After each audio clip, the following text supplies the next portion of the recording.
Hola! It's Tim Kanak with Perkins Roofing, and today I'm going to be showing you a home that we're doing that is stone-coated steel rather than standing seam for a metal roof.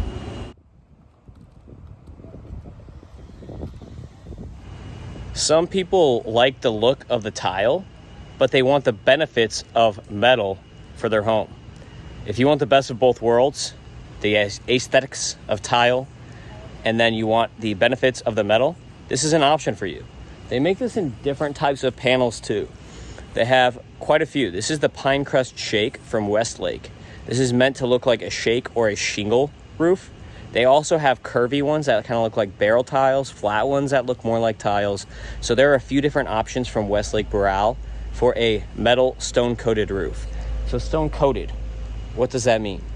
That is the coating that is on top of this metal, because this is a steel roof, but we're on a river that leads to the ocean. I'll show you on my drone photos where we are.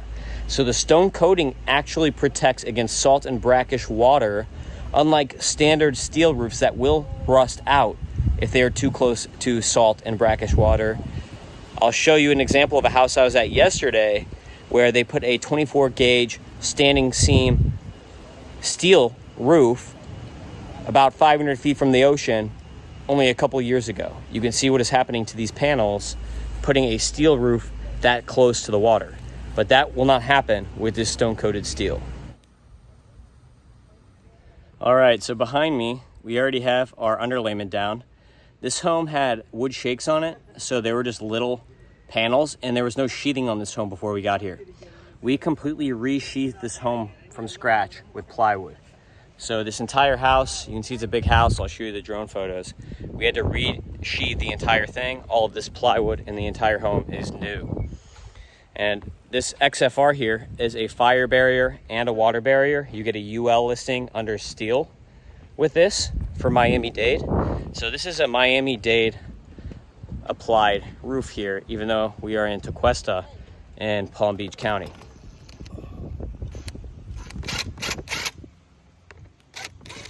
You can see right here, this is what the panels look like. So the stone-coated steel, you see the underside, there's the steel, the stone coating is on the top, and it's granulated, kind of like a shingle. So this stone-coated granulated coating here on the underside of these panels is what protects the panels from corrosion. So you can see here, these panels are coming in small pieces. I want to say they're like 16 by 5 or 16 by 6 or something like that. You get 20 of these panels per square of roofing, and a square is 100 square feet. So it's 20 panels per 100 square feet is the measurements for these panels here.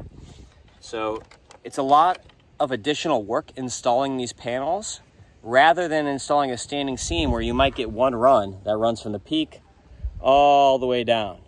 And all we're doing is installing screws, or if it's snap lock, we're screwing the panels into the roof. So there is more work involved with installing these stone-coated metals.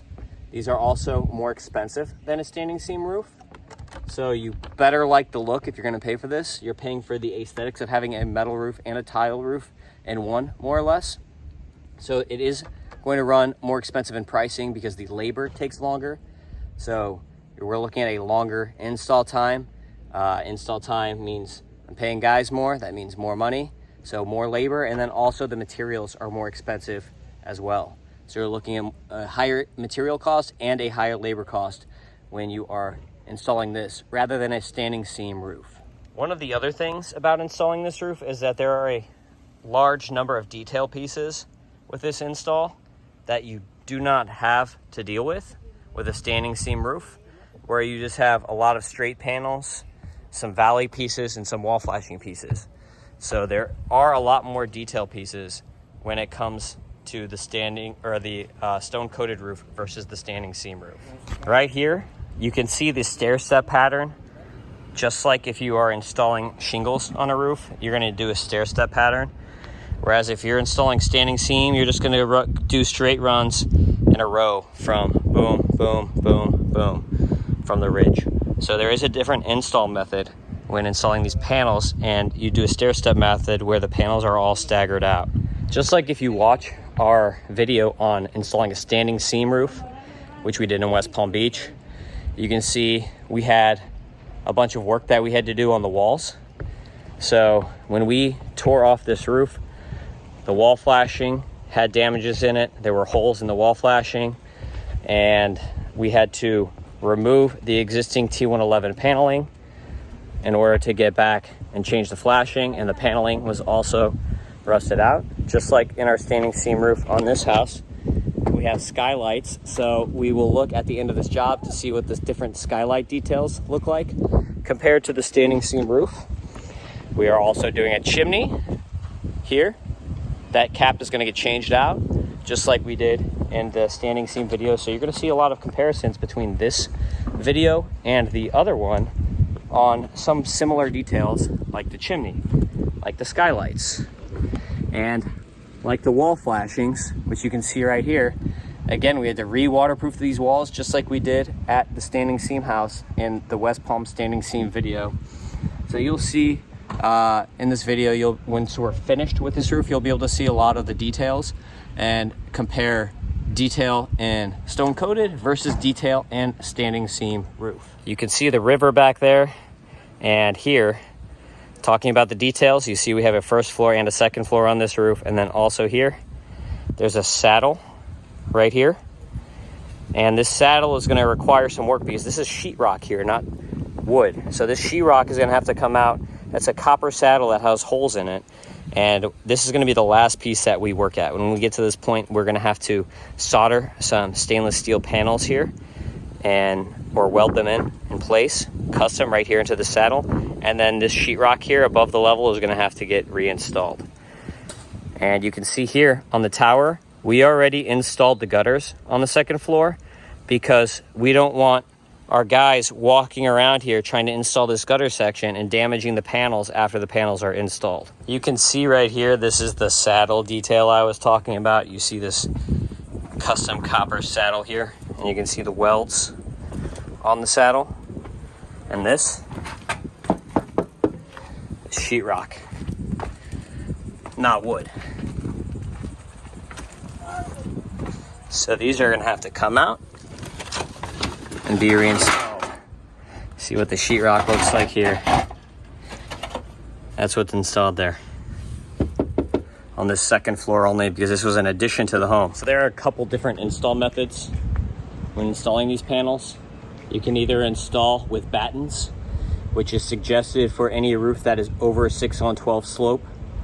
This one here is 5/12 slope. So we are installing direct to deck, which you see the panels are screwed directly into the deck. So this is the direct to deck install method rather than with battens, which you would use for a super sloped home. So you can see basically that the panels are screwed in from the top, and then the panel on top covers over where these fasteners are. Any exposed fasteners get sealed in. There are on the front tiles, on the starter tiles, exposed fasteners on the front side. So that is something to note, is that those front side fasteners are going to get sealed over. So there are some exposed fasteners in this system, unlike a standing seam roof. You do not get the same wind resistance that you get with a standing seam roof with this roof. So even though it's a metal roof, it's probably about the same quality as doing a 5E, or maybe higher than a 5E because you have less exposed screws, but there are going to be exposed screws. And you also do have to risk these panels. While this is on very, very tight and it's going to get a very good wind resistance, it is possible that you can lose these panels during a major hurricane. I've seen it happen after Irma down in the Florida Keys. Some of these panels will blow off. With a standing seam roof, if you have it hand crimped, that thing is going nowhere. That entire roof is only coming off if the whole roof comes off in one piece. So here you may potentially lose panels in a Cat 4, Cat 5 hurricane with the stone coated tiles, but if you want the aesthetics, you can't get best of both worlds. It's just give and take, pros and cons. Every roofing system has their own pros and their own cons. You can see right here the overhang. This is, if you don't do this, it's a rookie mistake. So the reason you have this paper overhang is before the metal or tiles or shingles or whatever you're doing gets put on, you want the paper to overhang because if a windstorm comes and blows that up, water can get in underneath. So you want some overhang here to help protect the roof pre-full completion. For the uninitiated, the way to walk on these roofs is you have to walk on the seams of the tile, where you have two tiles supporting. If you walk in the middle of these tiles, it'll dent inward. You can see behind me, the second floor is basically done now. And you can see these hips are installed on the back, doing more still. And today, we're swapping the skylights. These are the new ones, impact glass. These are the old ones, polycarbonate. You can see how foggy and yucky those old ones are compared to the new ones.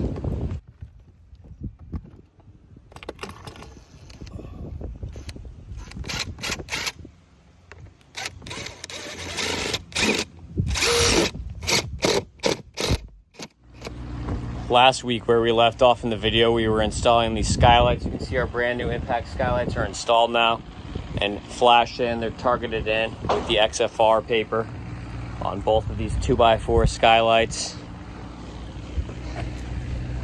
As we come on the back side of the roof, this is the only area of the roof that is incomplete at the moment. You can see behind me, everything else completed. We still have to change the cap here, which we're gonna install this T111 on the chimney first and then install the new chimney cap. I'll show you when it's completed. It's really nice, it's a custom piece. You can see here, the wood shavings. We need to blow the wood shavings off here, but you can see the finish here of the T111 on the wall. So everything is looking really nice as we finish up here. You can see in our cricket area, we've already taken out the siding. It's necessary to remove the saddle so we can get this saddle out of here and replace it with a new one. So the purpose of the saddle is because we have our 1-story section of the home here, and this 2-story section of the home was an addition to the home. So this is not naturally a part of the home. So they had the 1-story house and then they built this addition into the home. And when they did that, they would have had water running straight into this wall here, and it would have intruded through the wall and gotten through the wall where the two sections of the home meet, the 2-story and the 1-story. So they built this saddle here for all the water that slopes down here to move around the structure. So water's going this way, and then water's going this way, which is smart. It's a smart way to do it. And they use copper. Copper's great, and it's soldered. You can see these seams here are all soldered in the copper panel. This is an expensive piece of metal though. So I wanted to point out this section right here. So the way the home was designed is this is all 6-on-12 slope here. And then we get down and there's a 1 or 2-on-12 slope right here. And when we get down to that low slope, we don't want to be using these same tiles. So we put a flat roof cap sheet here by Polyglass right in here. So you can see how everything looks from above. And this is all going to drain around the corner here. And we changed all this wood and everything back in here as well, because this was rotted out right here. This gives a glimpse to see how these cap pieces are installed. They're screwed in on the ends, and all of these are screwed in from the tips here. So you see we have these screws in the panels. This goes in through this one and then out through the other, down into the structural deck. You see here's a screw, and then you see these screws too. You can't really see them if you look at them, just looking at the roof. You only see them when you get really close. They're stone-coated screws, so they blend in pretty well with these stone-coated metal panels. And then another cool thing here, when we look at these vents, you see the gooseneck vent. This is all sealed up with the stone coating right here. You see we've got stone-coated granules, and when we seal it, we put these stone-coated granules on the vent. So you get this really nice finish where this blends into the metal decking, and you're not going to have any leak issues between the vents and the panels. So here's another look at these cap vents here with the little hat on it to keep water from coming in through the vent. And then here's where the exhaust comes out up here. And we have the same granules here installed at the base that we have on the gooseneck vents to help prevent water from coming in through where the vent meets the roof. So here's something very important with this roofing system. You can see here on these screws, we use the repair kit here on these screws so that they're stone coated. You need to make sure that your fasteners are stone coated. all these ones as well. You can see these are all stone-coated fasteners that came with the tile. You can see the type of screw. And I'm going to show you an example of what not to do, because there's a roof that I just saw the other day where they installed sheeting nails, roofing nails, 4 different types of screws. You don't just put whatever screws you have on your truck into the roof. You have to use the approved fasteners from the metal manufacturers in order to stay within the warranty so that the roof lasts a while. If you have rusted fasteners because you're just putting 1 1/4 inch roofing nails or some non-approved galvanized screw into a stone-coated roof, especially when you're on the water, and then the screws rust out, water is going to travel down those rusted screws that are through the roofing paper. They're going to get through the roof, and you're going to have leaks throughout the entire roof. So it's very important to use the right fasteners and to hire a contractor who is going to use the right fasteners and is reputable, so they don't screw you over on the screws. All right, so behind me, you can see we took the saddle out here and waterproofed it with polyglass SAV temporarily for any water that comes. Tomorrow, the custom saddle is going to be installed and welded right here. So we'll take a look at what that looks like when it's done. See on the headlamp flashings what these screws look like. So today we've got our nice, beautiful stainless steel saddle being installed behind me. You can see it down there, replacing the old copper saddle that had the holes in it before. This thing's gonna last forever. You can see between the sheets here, and this is all custom cut to fit this area. This is all soldered on these seams so that we have a perfect bond and water cannot get in between the panels. Next, we have to put these siding pieces back on this part, and we can start running our panels up to finish this roof. All right, you can see we have not done the chimney cap yet or this corner metal, but you can see the saddle here is completed. We still have to coat these 2 top screws, but there's the saddle detail behind the chimney so that the water deflects around the chimney. It's nice. You can see the rake behind me, and then right here you can see our skylight flashing. Back behind you can see there's a piece of L metal there, and then we put this stone-coated L flashing over the other one to better protect it for the water to run down around the skylights. So you can see our skylight details. That one's the metal under. Here it is, completed.